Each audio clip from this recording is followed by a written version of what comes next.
그때 예수님께서 제자들에게 말씀하셨다.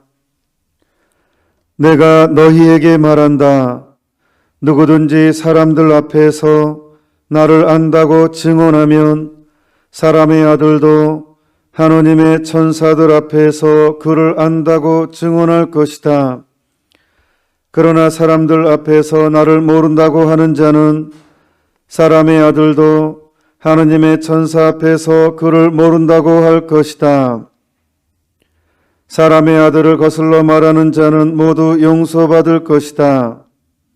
그러나 성령을 못 오가는 말을 하는 자는 용서받지 못할 것이다. 너희는 회당이나 관청이나 관아에 끌려갈 때 어떻게 답변할까? 무엇으로 답변할까? 또 무엇을 말할까? 걱정하지 마라. 너희가 해야 할 말을 성령께서 그때 알려주실 것이다. 주님의 말씀입니다. 그리스도님 찬미합니다.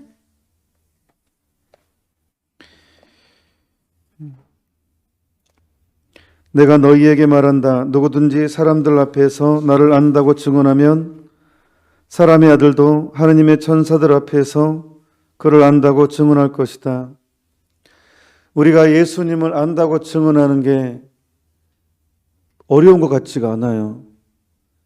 그런데 왜 복음에 이렇게 나오느냐? 여기서 예수님을 안다고 증언하는 것은 예수님이 칭찬받을 때뿐만 아니라 박해를 받을 때 내가 이런 말을 하면 큰 손해를 보고 모욕을 당하고 왕따를 당함에도 세속적인 문화 안에서도 가감하게 하느님의 거룩함을 이야기할 수가 있느냐? 그거죠. 내가 큰 손해를 예상을 함에도 불구하고 예수님을 증언할 수 있느냐? 이겁니다. 우리는 예수님을 따르기는 따르되 너무 큰 희생을 원하지 않죠. 인간은 본능적으로. 예수님을 사랑하고 따르기는 따르고 싶어요. 하지만 나에게 너무 큰 걸 요구하지 마. 이런 유혹이 있다니까요.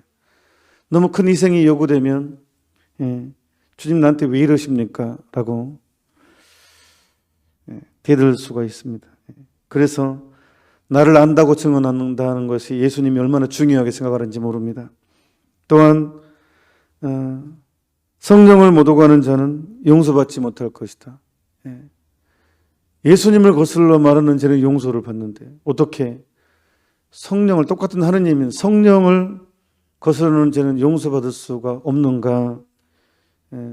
저 일전에 말씀드렸습니다. 왜 그러냐면 성령께서 이 세상에 오시면 이 세상의 죄를 꾸짖는다고 했어요.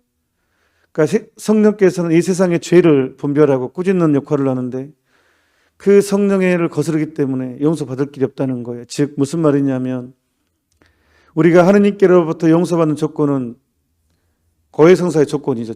1차적인 조건, 통해가 들어가야 돼요. 죄에 대한 뉘우침이 있어야죠. 이게 고해성사가 유효한 1차 조건입니다. 하느님께로부터 용서받는 조건의 1차, 내 죄를 뉘우치는 거예요. 그런데 죄를 지어놓고도 죄에 대한 인식을 안 하거나 죄가 아니라고 말해버리는 것은 이것 바로 성령을 거스르는 거잖아요. 이 죄만큼은 용서받을 길이 없잖아요. 죄를 지었는데 죄 아니라고 해버린다면 괜찮다 해버린다면 이것이야말로 용서받을 길이 없는 거예요. 그래서 교황님 요한 바로 2세 교황님문은 화해야참에 보면 금세기의 대표적인 죄는 이 시대의 대표적인 죄가 뭐냐라고 지적하는데 그것은 죄에 대한 감각의 상실이다. 이게 진짜 비극인 거예요. 죄를 지어놓고 그래 이건 죄를 지었어라고 느끼는 것도 아직 살아있는 거예요. 이 인간이 짐승과 구분되는 기준이 있어요. 똑같은 동물로 구분되죠. 생물학적으로. 근데 인간이 짐승과 동물과 구분되는 것은 철학적으로는 이성적 동물이고 삶 안에서 구분되는 것은 수치심을 느낄 줄 아는 것. 이 삶 안에서는 인간이 짐승과 구분되는 아주 결정적인 것은 부끄러워할 것에 부끄러워할 줄 아는 것, 수치심을 느낄 줄 아는 것이 인간과 짐승이 구분되는 윤리적으로 굉장히 중요한 개념입니다. 근데 죄를 지어놓고도 죄에 대해서 죄가 아니라고 말하는 것, 부끄러움의 상실, 수치심의 상실은 인간성의 상실입니다. 그러니까 이런 거에 대해서 용서를 구할 일이 없죠. 죄를 지어놓고도 잘못하지 않았기 때문에 내가 용서를 구할 일이 없는 거죠. 잘못을 인정할 일도 없는 것이고, 그래서 이것이 바로 성령을 거스르는 것입니다. 그렇기 때문에 죄에 대한 감각의 상실은 이미 지상에서부터 죽음을 맛보는 것이 됩니다. 그러니까 이 옛날에는 무조건 너무 모든 것에 죄를 발견하려고 하는 너무 엄격하기 때문에 문제였다면, 이 시대는 아무 일에서도 죄를 발견하지 않으려고 하는 게 문제입니다. 옛날에는 모든 행동 안에서 죄 해가지고 문제였지만, 이 시대는 아예 죄를 찾지 않기 때문에 문제인 그런 시대입니다. 온전한 감각을 유지하는 것. 그래서 우리가 성서를 읽을 때 있는 그대로 읽는 것, 있는 그대로 받아들이는 게 얼마나 중요한지 모릅니다. 양심이 불안하니까 자꾸 합리화를 찾는 거예요. 그래서 이 시대는 분별을 해야 되는 시대입니다. 오늘 안티오키아의 성 이냐시오 축일입니다. 이분은 초세기에 대단히 중요한 역할을 하신 분입니다. 성인 성도들 다 중요하지만 이분은 특히 그렇습니다. 이분은 전승에 의하면 우리가 예수님이 어린아이들한테 애들이 나에게 오는 것을 막지 말라고 어떤 날 안기도 하고 뭐 그런 게 있잖아요. 쓰담기도 하고. 그 중에 한 아이랍니다. 전승에 의하면 이 안티오키아 이냐시오가. 그리고 교육을 제대로 받았어요. 사도 요한한테, 그다음에 폴리카르포 주교님, 사도 요한의 직제자가 폴리카르포입니다. 이분도 순교자시고. 근데 이분과 함께 이렇게 사도 요한과 함께 생활하면서 많은 교육을 받았고, 특별히 베드로 사도 역시 이 안티오키아 이냐시오를 직접 주교로 뽑았습니다. 이 베드로 성이 직접 이분을 선택해서 안티오키아에 맡겼어요. 그래서 안티오키아가 그리스도교에서 굉장히 중요한 지역인데, 그리스도인이란 최초의 이 명칭이 이 안티오키아의 사람, 그 전에는 이단, 유대교에서 갈라져 나온 여러 가지 명칭이 있었을 거 아니에요. 그런데 이 안티오키아의 사람들을, 예수님 믿는 사람들을 처음으로 그리스도인이라고 불렸어요. 이분이 주교로 있을 때. 그래서 굉장히 열심히 대단한 열정으로 활동했는데, 문제는 그때 당시가 로마의 박해 시대였잖아요. 근데 이제 이분이 이제 그리스도교를 증거한다는 이름으로 이제 압송을 당합니다. 안티오키아에서부터 이제 로마로 이제 압송을 당합니다. 근데 이때 이제 많은 종교적으로 이분의 역할이 엄청났고 굉장히 중요한, 그때 당시는 이제 12사도들이 다 이제 없기 때문에 이 그리스도인들이 이 안티오키아 이냐시오 성인의 아버지처럼 대들보처럼 여겨지는 이제 사도들도 없고, 그러니까 그래서 이분을 살려내려고 이제 탈출 계획, 호송차를 습격하면 여러 가지 이제 계획을 꾸밉니다.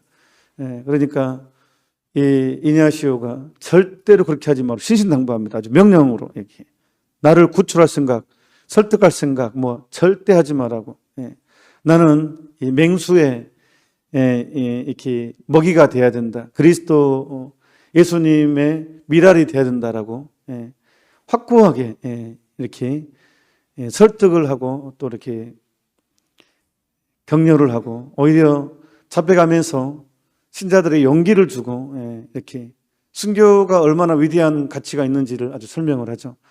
일찍이 예수님께서도 한 알의 미랄이 땅에 떨어져 썩으면 많은 열매를 맺고 썩지 않으면 열매를 맺지 못한다고 했잖아요. 그러니까 순교자의 피는 더 큰 열매를, 더 큰 그리스도교의 전파를 가져오죠. 우리에게 이신 믿음이죠. 안티오키아 이냐시오는 이거에 확고했습니다. 순교에 대한 의지가 확고했습니다. 그것도 그냥 죽는 것이 아니라 사자의 밥, 맹수의 입에 물려서 이렇게 찢겨서 죽는, 그걸 원했다니까요. 그러니까 믿음은 이렇게 사람을, 하느님에 대한 사랑은 이렇게 변화시킨 것 같습니다. 죽음을 두려워하지 않고 그것까지도 감수하면서 하느님께 드리는 선물로 자기를 드릴 수 있게 하잖아요. 그러면서 이제 이분이 이제 호송에 이제 마차에 끌려가면서 편지를 남깁니다. 이제 어떤 때에서는 6통을 남겼다고 그러고 어떤 때 7통을 남겼다고 그러는데 아무튼 6, 7통의 편지를 남깁니다. 근데 이 편지들이 굉장히 중요한 그때 당시에 신자들의 중심을 잡아주는 뭐 교도권의 중요함, 교황님의 중요성, 뭐 혼인의 중요성, 뭐 이렇게 이 당시에 굉장히 흔들릴 수 있는 것들 중심을 딱 잡아주는 그런 역할을 이 안티오키아 이냐시오 성인이 하죠. 그 중에 한 편지를 읽어드리겠습니다. 너무 감동이 되는 겁니다. 이 이냐시오 성인의 글을 읽어드리겠습니다.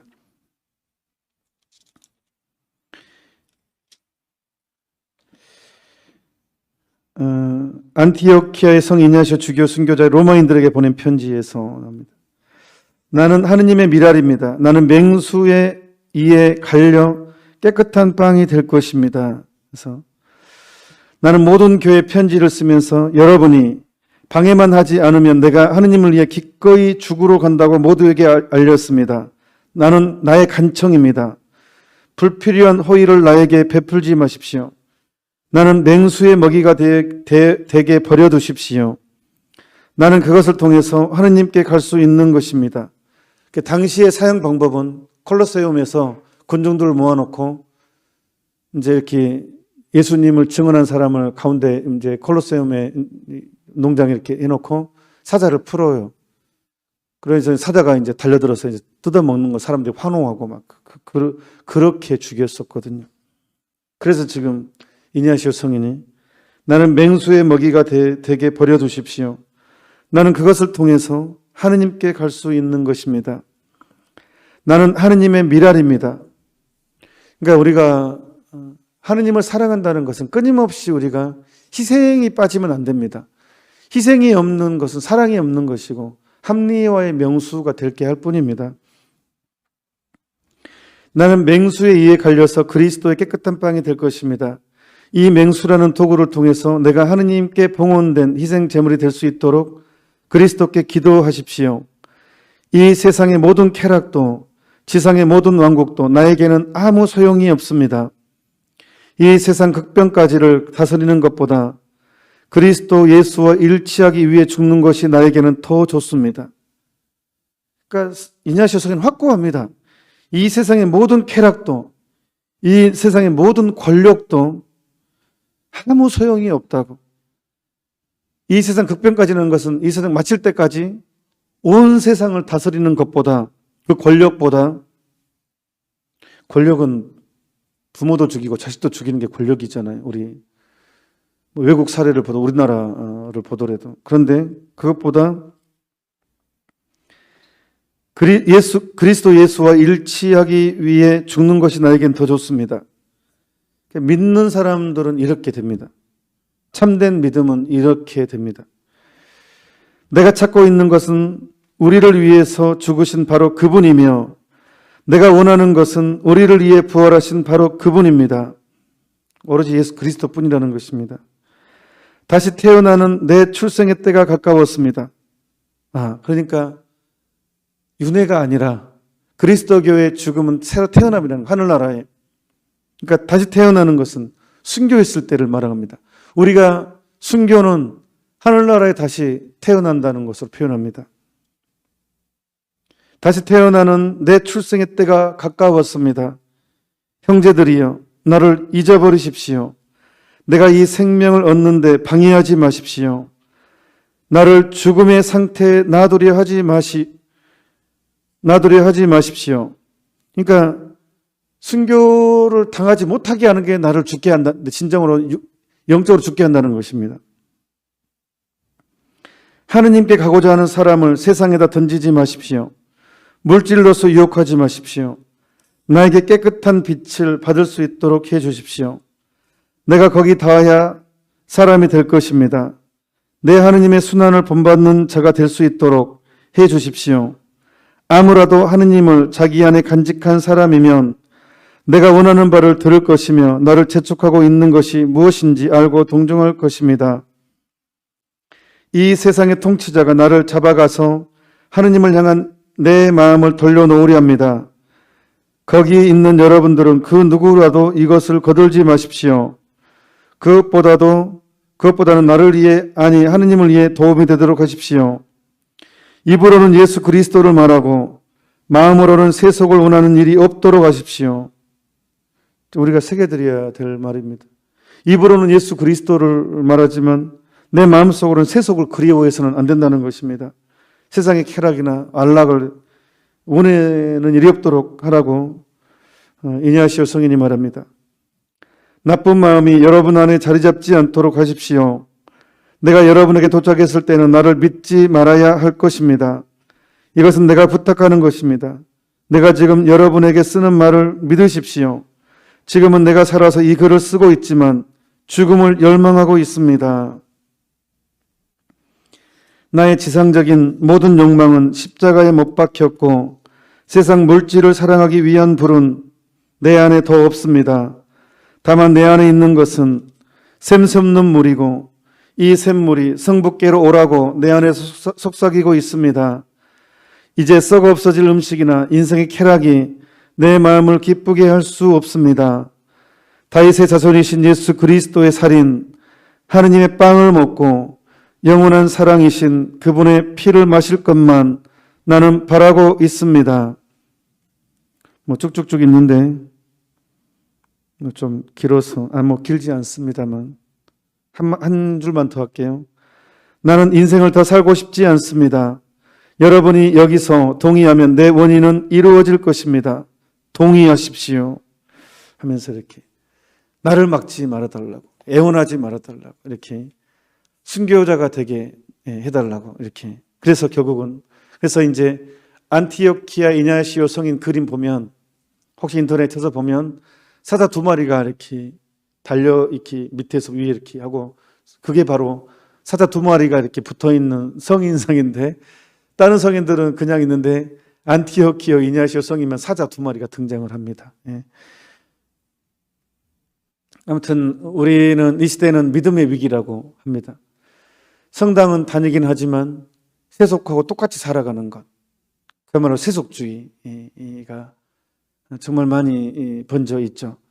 그래서 우리는 깨어 있어야 됩니다. 우리 몸에서 그리스도의 향기가 나와야 됩니다. 이것이 우리의 거룩함입니다. 그래서 이 세상은 정말 힘든 삶이지만 실망하지 말고 스텝 바이 스텝, 한 계단 한 계단 한 계단 겸손하면 올라갑니다. 우리가 크게 넘어지고 자꾸 넘어지는 것은 하느님께서 나에게 겸손을 주기 위함도 있습니다. 우리는 넘어지는 게 실패가 아닙니다. 하느님을 향하다가 넘어지는 건 실패가 아니에요. 겸손을 만들어낼 수 있거든요. 다시 일어나서 걸어가면 돼요. 그러니까 너무 큰 실망도 교만의 일종이라고 했습니다. 나를 그만큼 많이 믿었기 때문에.